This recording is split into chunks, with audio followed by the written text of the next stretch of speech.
Good morning, Creator. Corey here. Today is the 27th of August. It is Saturday. Right now it is 11:26, and today we're going to go over section 6 of our lovely book You by Charles F. Haanel. And this session is Cosmic Vibrations. Before we get started, something I really want to share with you guys. I was looking at the astrology.com, like, about the planets, and I mixed up my ruling planets. I believe I've mentioned in one of my earlier videos me saying that Jupiter was one of my ruling planets, but in fact that Jupiter rules Pisces and Sagittarius. My two ruling planets are Uranus and Saturn. So I wanted to make sure that was clear before I went on, mainly for me, because, you know, they're my planets. So that being said, let's go ahead and let's see what section 6 has in store for us. So section 6, Cosmic Vibrations. Most of us are dead to the wonderful truth outlined in the sky. Truths more wonderful, more glorious than any tale of mystery or romance. Truths that are continually spread before us in nature's great book. The Greeks mapped out the geography of the heavens, which is now used more than 4,000 years before Christ. Ptolemy, P-T-O-L-E-M-Y,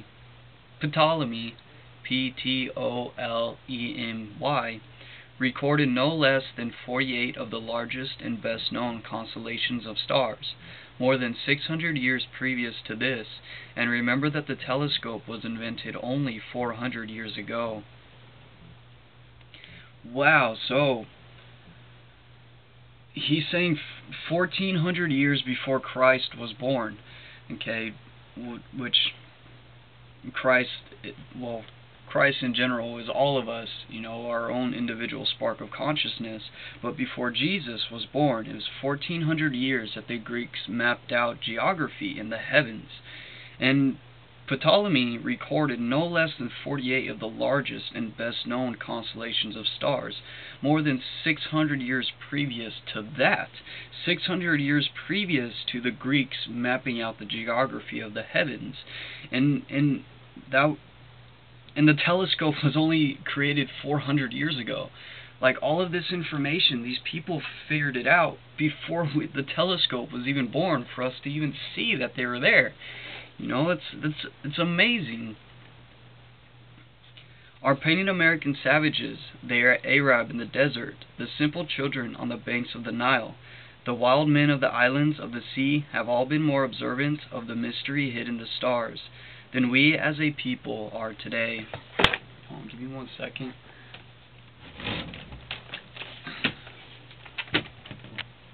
Let me close my window.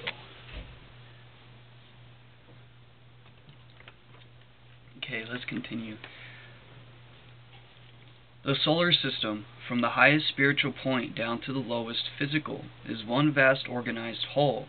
Nowhere dead, nowhere unconscious, nowhere useless, nowhere accidental, but carefully gathered, ordered, and supervised to express the indwelling life and intelligence of its creator, and to subserve his plans. In fact, it is one gigantic being, throbbing with vitality and consciousness. It is what we know today as God, you know, the infinite energy from which all things proceed, an energy that has created all within itself, has moved all within itself, and has created all things within itself, and also at the same time holding everything together. You know, like this intelligent energy, it's also conscious of itself. It is a being that knows itself and knows everything within itself. You know, and he created us in his image to manifest himself more through us. The distance of stars from us is so great that it conveys no impression on the mind to state them in miles. Some other method, therefore, must be used, and the velocity of light affords us a convenient one. Light travels at a rate of 18,000 186,000 miles a second, and by using this as a measuring rod, we can form a better idea of the distance of stars. Thus, the nearest star, Alpha Centauri, is situated at a distance which light requires 3.5 years to traverse. So, moving from the speed of light, okay, they're using the speed of light to measure the distance between stars, and it would take the light coming from our solar system 3.5 years to reach this other star, the Alpha Centauri. And also, if you haven't been with us in the Master Key is a Spider, he's also he went over how I can't remember his name at the moment, but this guy, how he actually calculated the speed of light using Jupiter, and Jupiter and Earth, and the time with the elliptical spins that I know I mentioned towards the beginning of these videos, when how Mercury has a really strong elliptical or a passing force, because not only is it the closest to the sun, which it's getting the most influence from our energy source, but it's also moving in that elliptical type motion, you know, and when it reaches this point, it's like a slingshot around the sun, you know, it gains all that momentum and speed, and by the time it comes out here, it shoots out, and then it slowly comes back around. Okay. On the average, light requires 15.5 years to reach us from a star of the second magnitude, 43 years from a star of the third, and so on, until for stars of the 12th magnitude, the time required is 3,500 years. How have astronomers ascertained that the star nearest to our solar system is 25 trillion miles away? The diameter of the Earth's orbit is 186,000 miles, or 186 million miles. That is to say, that in 6 months from today, the Earth will be on the other side of the Sun, and therefore 186 million miles away from its present position. Now, if we photograph the stars today, and 6 months from now we photograph them again, the second photograph will show that some of the stars have shifted their position ever so slightly with regard to all the rest of the stars. The reason for this shift is easily understood by comparing the stars to a line of lanterns at night. If you stand just a little way off from the line, you will see the lanterns as so many points of light will come close together. But if you walk off at right angles for a little distance, you will see them somewhat separated from each other, and the nearest ones will appear to be separated from each other more than the farthest ones. So basically the angling of what you are perceiving the lanterns in that specific view, which will make it appear to where it's in line or separated more than it really is. This term is parallax. The Earth is altering its position by 186 million miles shows us parallaxes which, for the nearest stars, are great enough for the astronomer to use in calculating their distances. If he can measure the parallax of a star, it is then a slight matter to calculate the distance of that star from the Earth. The telescope on Mount Wilson, California, is 100 inches in diameter. It took 7 years to grind the disc, which is coated with silver. The disc alone weighs 4½ tons. It does not magnify as is commonly supposed, but simply gathers the light and brings it to a focus. In this case, the reflection is 250,000 times that of the human eye, and enables us to penetrate 400 times farther into space.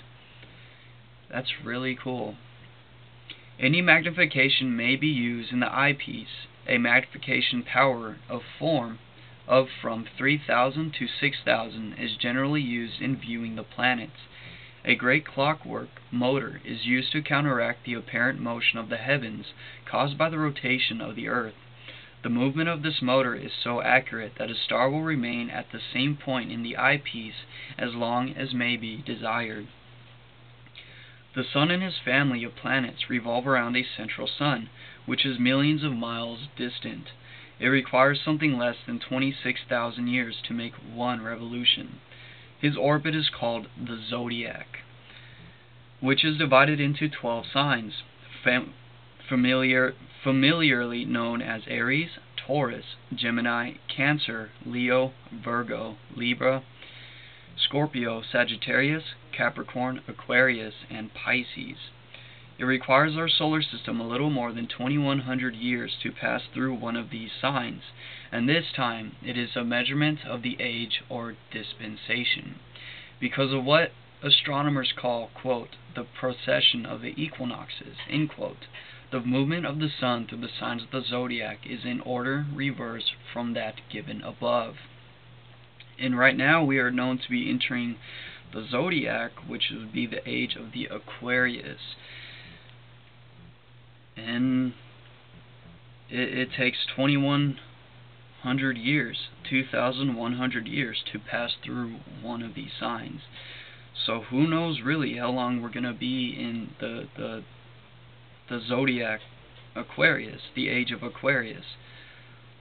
For some years past, the solar system, which includes our planet Earth, has been entering the zodiacal sign Aquarius. Hence what we were just saying. An airy, mental, electrical sign, which inclines to metaphysical, psychological, progressive, and changed conditions, cooperative and equalizing in its influence. And the age of Aquarius is said to be the age of the millennium.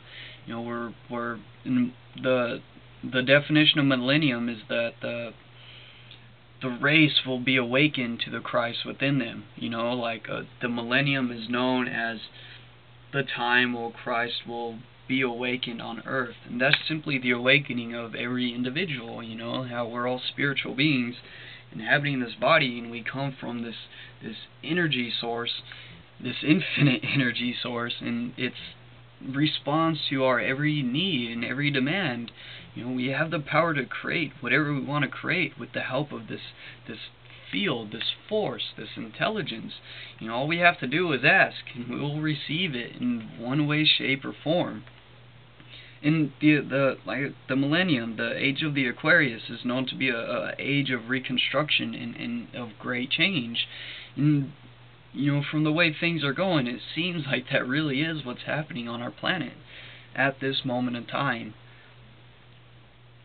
It conduces to invention, interest in aerial matters, means of transit, means of communication, of education, of hygiene, and new forms of government.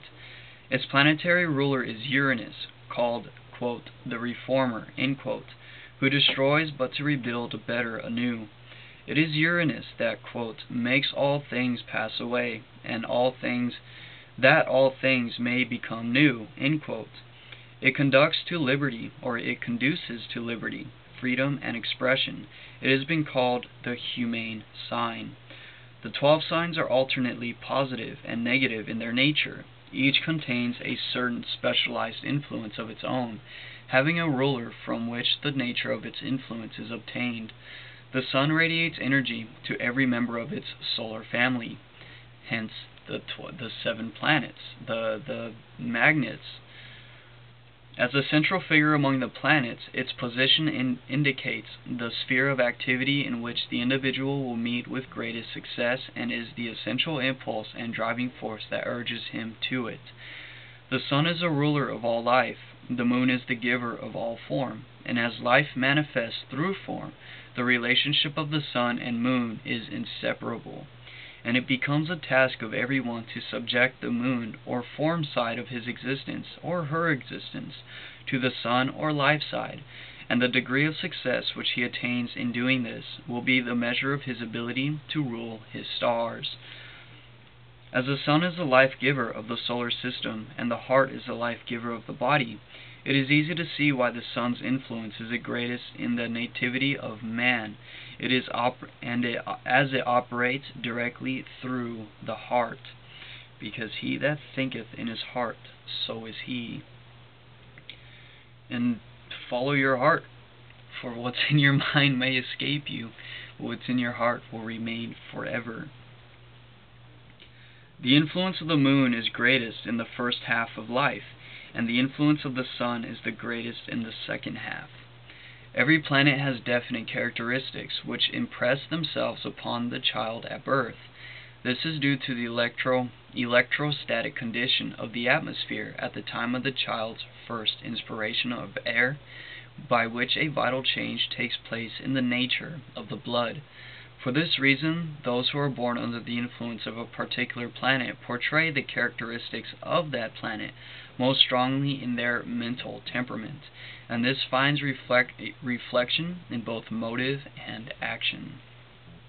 And I know I was explaining all of that in a video before this one, because how the body is just nothing but chemical reactions, and all these chemicals flow through the bloodstream and being picked up by every single one of your cells in order to keep this organism alive. And when you're born and you breathe in the air, you're also breathing in the energy which is most predominant in that air, and that energy gets instilled within you because it is the first energy that really enters inside of your body, your bloodstream, and then your cells go in and take all of that and build itself off of it. In addition to the influence of particular planets, there is the influence of the various constellations. They are usually divided into cardinal, fixed, and mutable signs. The cardinal will make the character acute, active, restless, aspiring, and changeable.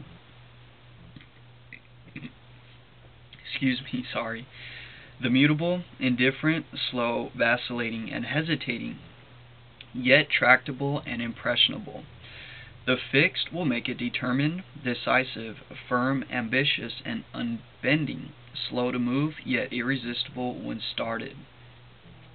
The constellations easily fall into the following divisions in here, because if there are 12 zodiacal signs and 3 cardinal or 3 constellations, then there are 3.